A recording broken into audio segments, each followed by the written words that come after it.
मोदी की तारीफ करेंगे तो ये भी ठीक हुई, इतनी अच्छी नहीं है, लेकिन अगर रियलिटी अगर देखें ना तो ये बिल्कुल ठीक चीज़ें हैं। इंडिया में $100 बिलियन की रेमिटेंस आई है इस साल। अगर पिछले साल की बात करें तो $86 बिलियन की रेमिटेंस थी, लेकिन अगर पाकिस्तान की बात करें तो पाकिस्तान में इस साल $29 बिलियन की रेमिटेंस आई और पिछले साल $31 बिलियन की थी। मतलब कि रेमिटेंस कम हुई है। कि वर्ल्ड बैंक की रिपोर्ट के मुताबिक ओवरसीज इंडियंस ने एक रिकॉर्ड बनाया है कि $100 बिलियन 2022 में इंडिया की तरफ भेजे गए हैं। अगर बात की जाए पाकिस्तानी ओवरसीज की तो रेशो कम नजर आई है गुज़िश्ता सालों की निस्बत। 2022 में 2022 में पैसे पाकिस्तान में ओवरसीज पाकिस्तानियों की तरफ से कम है। 20 to 25 ईयर्स रिक्वायर होंगे मिनिमम इंडिया के इक्वल जाने के लिए। अस्सलाम वालेकुम। वालेकुम सलाम। वालेकुम सलाम। वालेकुम सलाम। G20 की जो मेंबरशिप यानी कि लीडरशिप वो इंडियन नरेंद्र मोदी को दे दी गई है, क्या रीज़न नज़र आपको इसके पीछे? लाइक इसमें देखा ना बहुत सारी और भी बिगेस्ट इकोनॉमीज थी, इंडिया को क्यों चूज़ किया उन्होंने? एक्चुअली जो किसी भी कंट्री को कोई भी स्टेटस दिया जाता है उसमें सिर्फ इकॉनमी नहीं देखी जाती, उसका वर्ल्ड लीडिंग रोल देखा जाता है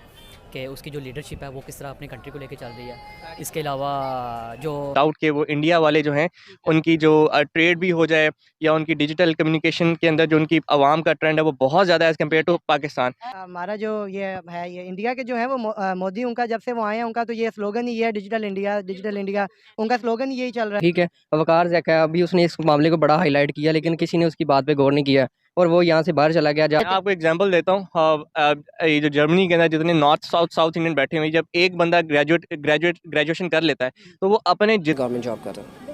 अब्दुल्ला, आज का बेसिकली क्वेश्चन मेरा आपसे ये है कि अगर हम रेमिटेंस की बात करें, जो कि हमारे यहाँ से पाकिस्तानी बाहर किसी कंट्री में जाते हैं और जॉब करते हैं और वहाँ से जो थ्रू आउट पाकिस्तान को वापस पैसे आते हैं, उसकी अगर हम बात करें तो हम देखते हैं कि पिछले साल जो है पाकिस्तान को $31 बिलियन का मतलब आई थी रेमिटेंस। इस साल उनको $29 की आई है।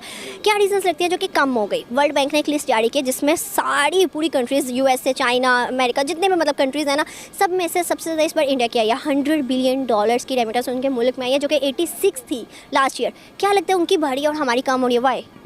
ये है कि एक तो पहले उनकी जो उनसी है पॉपुलेशन की भी काफ़ी ज़्यादा है, उनकी आवाम ज़्यादा है, जो सा हमारी मेरे ख्याल से 20 करोड़ है, उनकी तो 25 हो गए तकरीबन लगभग। मगर अभी जो ऑफिशियली जो उनसा है वो तो 20 करोड़ में ही है ना। अभी उन्होंने नहीं जो इशू किया जो हमारा गवर्नमेंट की तरफ से आता है।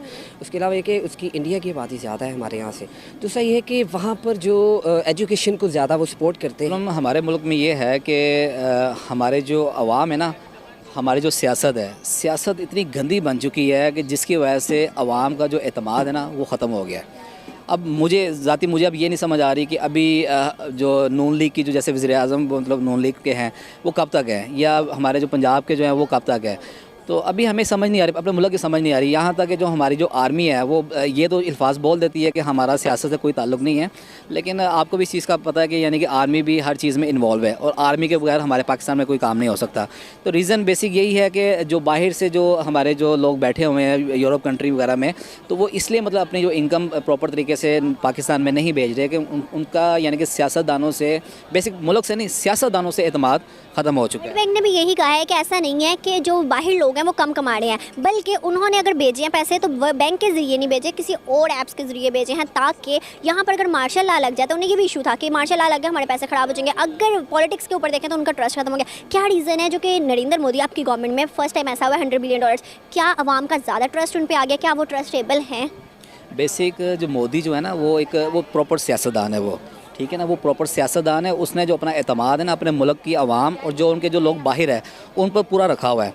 ठीक है, हमारा जो मुल्क है ना उसका सब समझ लें कि ना पाँव है ना हाथ। जो पहले जो बात की है ना कि हमारे पाकिस्तान के जो सियासतदान है मतलब वो काबिल है, लेकिन उनकी काबिलियत सिर्फ अपने तक है। UN की मीटिंग में ना शहबाज शरीफ ने पता क्या कहा था? उन्होंने कहा था कि भाई मैं आया हूँ, मतलब वहाँ पे बैठे हुए ना, आपको तो UN की मीटिंग में सब होते हैं, UN की मीटिंग में उन्होंने कहा कि मैं एड चाहता हूँ, मैं एड लेना चाहता हूँ, मैं अपने मुल्क के हालात ठीक करना चाहता हूँ। इवन यहाँ तक कहा था कि भाई मैं टेररिस्ट को ख़त्म करना चाहता हूँ।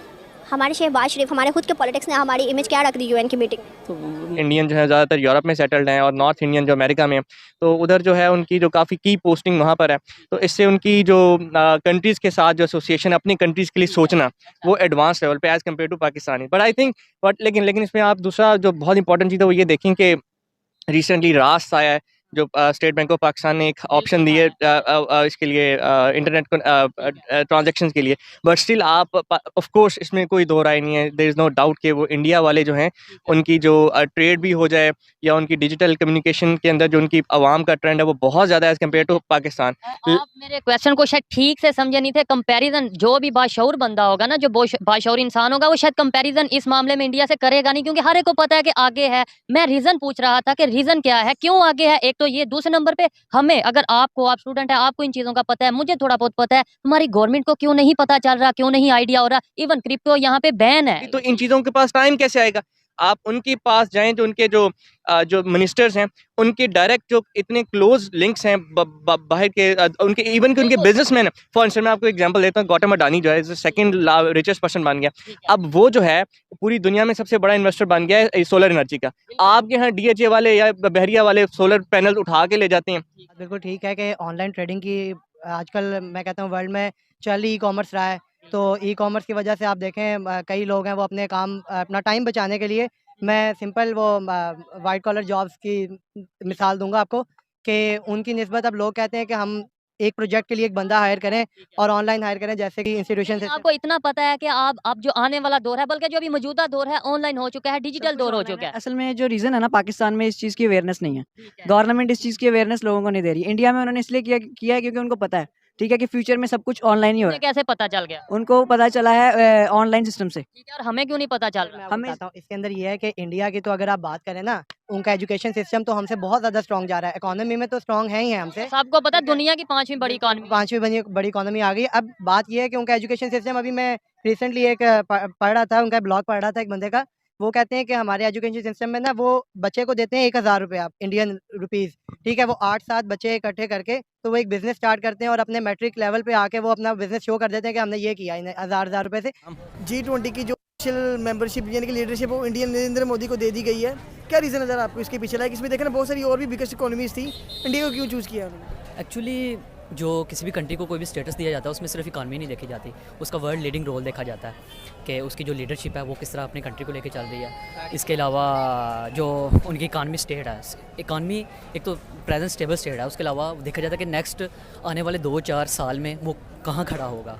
फॉर एग्ज़ाम्पल जो इंडिया है वो बहुत बड़ी मार्केट है, नेक्स्ट आबादी के लिहाज से सबसे बड़ा कंट्री है, चाइना है, उसके बाद इंडिया आता है। तो ये वो सारा सिनेरियो है जिसकी बेस पे जो है किसी भी कंट्री को सिलेक्ट किया जाता है। सेकंड नंबर पे उसकी इकॉनमी स्टेबिलिटी है, जो इस वक्त जो उसके रवाबत हैं बाहर के कंट्रीज़ के साथ, फॉरेन पॉलिसी है वो इस तरह की चल रही है कि उनको स्टेटस देना पड़ा।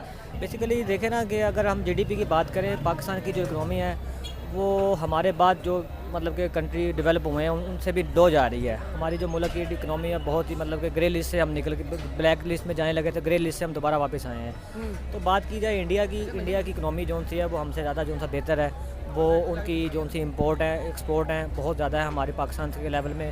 हाँ बेशक उनकी जो सा एरिया के हिसाब से बड़ा मुल्क है, उनकी जो सी प्रोडक्टिविटी ज़्यादा है, लेकिन देखा जाए तो जो है ना उनकी इम्पोर्ट एक्सपोर्ट और दुनिया में जो है ना वो माने जाते हैं। अगर उसको प्रेसिडेंसी दी है अगर G20 की, तो उसमें उनकी कुछ ना कुछ जो है ना उसके पीछे उनकी मुल्क की कंट्री का कुछ डेवलपमेंट का कुछ ना कुछ उसका असर है, जिसकी वजह से उन्होंने उसको मतलब कि दिया है। और भी कंट्रीज़ थे मतलब कि उनको भी दे सकते थे, तो उन्होंने जिसको बेहतर समझा। तो अगर हम मतलब कि हमारी इकनॉमी अगर डेवलप होती, अच्छी डेवलप होती, तो हमें भी दी जा सकती थी। तो मैं ये कल्चर तो डिफरेंट है जिसने हमें टैग दिया टेररिज्म का। तो मैंने दोबारा देखा कि क्या ये हमारी ईस्टर्न सोसाइटी में इस तरह हो रहा है। उसके बाद मैं तकरीबन 2 मिनट तक ये सोचता रहा, क्या बीइंग अ मुस्लिम स्टूडेंट मैं किसी बाहर के इंस्टीट्यूट में जाके पढ़ सकता हूँ?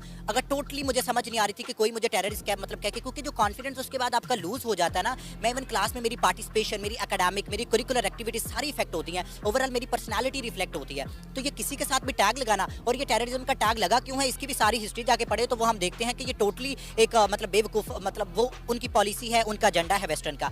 अगर टू बी ऑनेस्ट, अगर जब मैंने वो देखा तो उसके बाद मैं खुद अपने लिए इनसिक्योर फील कर रहा हूँ किसी भी इंस्टीट्यूशन को ज्वाइन करके। वहाँ पे मजम्मत किया जाए वो कम है, और जो एक हिंदू टीचर का एक मुस्लिम स्टूडेंट को दहशतगर्द कहना, हम इसकी जितनी मजम्मत करें वो कम है।